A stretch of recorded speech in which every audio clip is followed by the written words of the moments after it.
नमस्कार, देश की खबरों में आपका स्वागत है। मैं हूं आपके साथ अंकिता और आइए अब खबरें देखते हैं विस्तार से। देश की अर्थव्यवस्था की बिगड़ती हालत को लेकर कांग्रेस के पूर्व अध्यक्ष राहुल गांधी लगातार मोदी सरकार पर हमलावर हैं। अंतर्राष्ट्रीय मुद्रा कोष यानी IMF ने ताजा अनुमान लगाया है कि प्रति व्यक्ति GDP के मामले में अब भारत बांग्लादेश से भी पिछड़ने की कगार पर पहुंच गया है। IMF की इसी रिपोर्ट को लेकर अब राहुल गांधी ने केंद्र सरकार को निशाने पर लिया है। राहुल गांधी ने आज IMF की ओर से जारी किए गए प्रति व्यक्ति GDP के आंकड़ों को ट्वीट किया है। इस ट्वीट में राहुल गांधी ने तंज कसते हुए कहा है कि बीजेपी के नफरत भरे सांस्कृतिक राष्ट्रवाद की 6 साल की ठोस उपलब्धि, बांग्लादेश भारत से आगे निकलने के लिए तैयार है।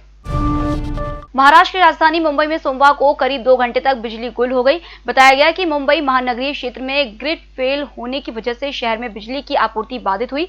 वहीं राज्य के ऊर्जा मंत्री नितिन राउत ने कहा है कि इसके पीछे की वजह तोड़फोड़ हो सकती है। ऊर्जा मंत्री ने कहा है कि सोमवार को मुंबई, ठाणे और नवी मुंबई में बिजली आपूर्ति के बाधित होने की घटना में तोड़फोड़ और धोखाधड़ी होने की संभावना से इनकार नहीं किया जा सकता है। गौरतलब है कि सोमवार को शहर में बिजली की आपूर्ति बाधित होने के बाद कामकाज ठप पड़ गया था। पूर्व केंद्रीय मंत्री चिन्मयानंद उर्फ कृष्णपाल सिंह पर यौन शोषण का आरोप लगाने वाली LLM की छात्रा अपने बयान से मुकर गई है। छात्रा के आरोपों से मुकरने से अभियोजन ने उसे पक्षद्रोही घोषित करते हुए अदालत में उसके खिलाफ धारा 340 के तहत झूठा बयान देने के आरोप में मुकदमा चलाने की अर्जी दाखिल की है। MP MLA कोर्ट के विशेष न्यायाधीश पवन कुमार राय ने अभियोजन की इस अर्जी को दर्ज करने के साथ ही इसकी प्रति पीड़िता व अभियुक्त को देने के आदेश दिए हैं। इसमें कहा गया है कि वह अभियोजन की अर्जी पर अपना जवाब दाखिल करे। मामले की अगली सुनवाई 15 अक्टूबर को होगी। तेलंगाना के कई हिस्सों में लगातार बारिश के कारण कम से कम 11 लोगों की मौत हो गई। भारी बारिश के कारण सड़कों और निचले इलाकों में पानी भर गया है। हैदराबाद से लोकसभा सदस्य असुद्दीन ओवैसी ने बुधवार को ट्वीट किया, पिछले 2 दिन से यहां हो रही भारी बारिश के कारण बांग्लागुड़ा के मोहम्मदिया हिल्स में एक दीवार के ढह जाने से 9 लोगों की मौत हो गई है। उन्होंने ट्वीट किया, मैं बांग्लागुड़ा में मोहम्मदिया हिल्स का निरीक्षण कर रहा था, जहां दीवार के ढहने से 9 लोगों की मौत हो गई और 2 लोग घायल हो गए हैं। वहां से जाते समय मैंने शमशाबाद में फंसे बस यात्रियों को अपने वाहन से उनके गंतव्य तक पहुंचाया। अब मैं तालाबकटा और यसराब नगर जा रहा हूं।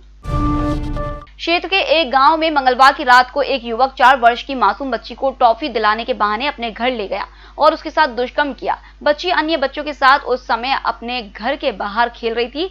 आरोपी युवक रिश्ते में बच्ची का चचेरा भाई है। काफी देर तक जब बच्ची घर नहीं पहुंची तो परिवार वालों ने उसकी तलाश शुरू की। कुछ देर बाद यह बच्ची आरोपी के घर पर एक कमरे में बंद रोते हुए मिली। उसकी आवाज सुनकर परिवार वालों ने उसको कमरे से निकाला। तब बच्ची ने परिवार वालों को अपने साथ हुई पूरी घटना की जानकारी दी। अटल टनल रोहतांग से भी 3.5 किलोमीटर अधिक लंबी शिंकुला टनल के लिए हवाई सर्वे वायुसेना का सबसे अत्याधुनिक हेलीकॉप्टर चिनूक करेगा। इस टनल के बनने से मनाली कारगिल लेह सड़क मार्ग में साल भर यातायात खुला रह सकेगा। 16,600 फीट ऊंचे शिंकुला दर्रा के नीचे से 12,000 फीट की ऊंचाई पर दुनिया की सबसे लंबी 13 किलोमीटर टनल होगी। अटल टनल रोहतांग समुद्र तल से 10,040 फीट की ऊंचाई पर बनी है। दुर्गा पूजा, दशहरा, दिवाली और छठ को देखते हुए अक्टूबर और नवंबर के बीच रेलवे 392 त्योहार विशेष ट्रेनें चलाएगा।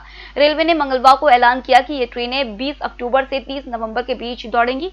विशेष ट्रेनें कोलकाता, पटना, वाराणसी, लखनऊ जैसे शहरों के लिए चलेंगी। लॉकडाउन के बाद शुरू हुए संचालन में रेलवे ने अब तक 300 से अधिक मेल व एक्सप्रेस ट्रेनों का संचालन शुरू कर दिया है। रेलवे बोर्ड ने कहा है कि इन फेस्टिवल स्पेशल ट्रेनों को 55 किलोमीटर प्रति घंटा की रफ्तार से चलाया जाएगा और इनका वही किराया वसूला जाएगा जो स्पेशल ट्रेनों में लिया जा रहा है। तेलंगाना के हैदराबाद में भारी बारिश से जनजीवन अस्त व्यस्त हो गया है। लगातार बारिश के कारण सड़कों पर जलभराव से हालात बिगड़ गए हैं। कई जगहों पर तो घरों में भी पानी घुस गया है, जिससे लोगों को काफी परेशानियों का सामना करना पड़ा। हर तरफ पानी ही पानी नजर आ रहा है। बचाव और राहत दल ने लोगों को प्रभावित इलाकों से बाहर निकाला। प्रशासन की तरफ से राज्य आपदा प्रतिक्रिया और अग्निशमन सेवा विभाग ने टोली चौकी क्षेत्र में बचाव अभियान चलाया। होटल गौरीशी भोपाल शहर के बीचों बीच स्थित ठहरने की सर्व सुविधा युक्त जगह है। Room available in affordable prices और facilities free wifi, AC, TV, parking, security, lift, full sanitised room, toiletry kit. Hotel Gaurishi, hall number 8, Chittor complex, MP Nagar, zone 1, Bhopal. Phone number 7898128620। निष्पक्ष, निर्भीक और विश्वसनीय खबरें देखें सिर्फ EMS टीवी पर। डाउनलोड करें EMS न्यूज ऐप। चित्रकूट जिले में सदर कोतवाली क्षेत्र में सामूहिक दुष्कर्म पीड़िता किशोरी के खुदकुशी करने के बाद किसी भी अनहोनी की आशंका के चलते गांव को छावनी में तब्दील कर दिया गया है। गांव में 3 थानों की पुलिस समेत सैया चौकी का फोर्स तैनात किया गया है। बेटी की आत्महत्या करने से बेहाल माता पिता का कहना है कि दोनों युवकों की गिरफ्तारी संग उनको इंसाफ चाहिए। पिता का आरोप है कि घटना के बाद से बेटी गुमसुम रहती थी और घर से बाहर निकलना भी बंद कर दिया था। उधर घटना के बाद गांव पहुंचे चित्रकूट धाम मंडल के आईजी के सत्यनारायण, जिलाधिकारी शेषमणि पांडे और एएसपी पीसी मांडे ने परिजनों से मुलाकात कर न्याय दिलाने का भरोसा दिया। भीमा कोरेगांव मामले में राष्ट्रीय जांच एजेंसी के आरोप पत्र में बड़ा खुलासा हुआ। इसके मुताबिक आरोपी गौतम नवलखा सरकार के खिलाफ बुद्धिजीवियों को एकजुट करने में लगे हुए थे। कार्यकर्ता नवलखा पाकिस्तान की खुफिया एजेंसी के भी संपर्क में थे। जानकारी के मुताबिक नवलखा ने 2010 से 2011 के बीच 3 बार अमेरिका का दौरा किया था। पिछले हफ्ते दायर की गई चार्जशीट में हुए खुलासे के मुताबिक नवलखा पाकिस्तान की इंटर सर्विसेज इंटेलिजेंस के सक्रिय सदस्य गुलाम नबी फई के संपर्क में थे, जिसके बदले में उसने नवलखा को आईएसआई के जनरल से मिलवाया था। नए कृषि कानूनों के विरोध में आंदोलनरत 29 किसान यूनियनों ने दिल्ली बुलावे को आखिरकार स्वीकार कर लिया है। बुधवार को दिल्ली में कृषि मंत्रालय के सचिव संजय अग्रवाल के साथ होने वाली बैठक में यूनियनों द्वारा गठित 7 सदस्यीय कमेटी के सदस्य मुलाकात के लिए दिल्ली जाएंगे। चंडीगढ़ में मंगलवार को किसान भवन में हुई यूनियनों की तालमेल कमेटी की बैठक में यह फैसला लिया गया। हालांकि किसान यूनियनों के सभी आमंत्रित सदस्य भी दिल्ली पहुंचकर बैठक में हिस्सा लेंगे। चीन से जारी तनातनी के बीच संसद की लोक लेखा समिति वास्तविक नियंत्रण रेखा पर हालात का जायजा लेगी। इस क्रम में पीएससी के अध्यक्ष अधीर रंजन चौधरी के नेतृत्व में संसदीय प्रतिनिधिमंडल लेह का 2 दिवसीय दौरा करेगी। आगामी 28 और 29 अक्टूबर के इस दौरे में समिति एलएसी के आसपास सैन्य तैयारियों और वहां मोर्चा संभाल रही सेना की स्थिति का आकलन करेगी। अधीर रंजन चौधरी ने बीते दिनों लोकसभा स्पीकर ओम बिरला से इस आशय की इजाजत मांगी थी। स्पीकर ने सोमवार को समिति को लेह दौरे पर जाने की अनुमति दे दी है। पूर्वी लद्दाख में वास्तविक नियंत्रण रेखा पर तनातनी कम करने के लिए भले ही चीन भारत के साथ सैन्य स्तर की बातचीत कर रहा हो, मगर दूसरी ओर वह उकसाने वाले बयान देने से बाज नहीं आ रहा है। दोनों देशों के वरिष्ठ सैन्य कमांडरों के बीच करीब 12 घंटे तक चली 7वें दौर की वार्ता में सीमा पर शांति बनाए रखने पर सहमति बनी। हालांकि नापाक इरादे जाहिर करने वाले चीन ने विवादित बयान देते हुए कहा है कि वह केंद्र शासित प्रदेश लद्दाख और अरुणाचल प्रदेश को मान्यता नहीं देता है।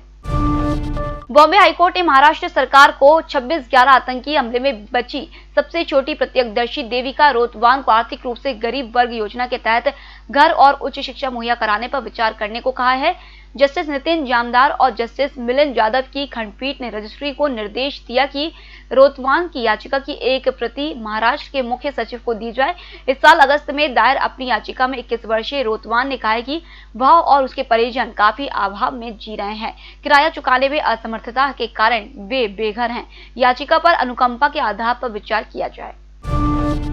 ज्वेलरी ब्रांड तनिष्क ने सोशल मीडिया पर तीखी आलोचना और लव जिहाद और फर्जी धर्म निरपेक्षता के आरोपों के बाद अपना एक विज्ञापन हटा लिया है। कंपनी के इस कदम ने भी ठीक उसी तरह सोशल मीडिया पर बहस छेड़ दी, जैसे पिछले सप्ताह एकत्व का विज्ञापन जारी होने के दौरान चर्चा तेज हुई थी। 43 सेकंड के विज्ञापन में एक गर्भवती महिला को सास के साथ गोद भराई कार्यक्रम में जाते दिखाया जाता है। उसकी सास को सलवार कुर्ते में और महिला को बिंदी व साड़ी में दिखाया गया है। सुप्रीम कोर्ट ने कोरोना काल में लोन पर मोरेटोरियम अवधि के दौरान ब्याज पर ब्याज वसूली के मामले में बुधवार को फिर सुनवाई करेगा। जस्टिस अशोक भूषण की अध्यक्षता वाली 3 सदस्यीय पीठ ने मंगलवार को इस पर सुनवाई स्थगित कर दी। पीठ इस मामले में गजेंद्र शर्मा और विशाल तिवारी की याचिकाओं पर सुनवाई कर रही है। एक याचिकाकर्ता वकील विशाल तिवारी ने शीर्ष अदालत से कहा है कि वह पहले ही अपना जवाब दे चुके हैं और सुप्रीम कोर्ट को उसे रिकॉर्ड पर लेना चाहिए। इस पर पीठ ने कहा कि हम देखेंगे कि इस पर क्या कर सकते हैं। फिलहाल इस बुलेटिन में इतना ही। आप बने रहिए ईएमएस टीवी के साथ। नमस्कार। होटल गौरीशी भोपाल शहर के बीचों बीच स्थित ठहरने की सर्व सुविधा युक्त जगह है। Room available in affordable prices और facilities free wifi, AC, TV, parking, security, lift, full sanitised room, toiletry kit. Hotel Gaurishi, hall number 8, Chittor complex, MP Nagar, zone 1, Bhopal.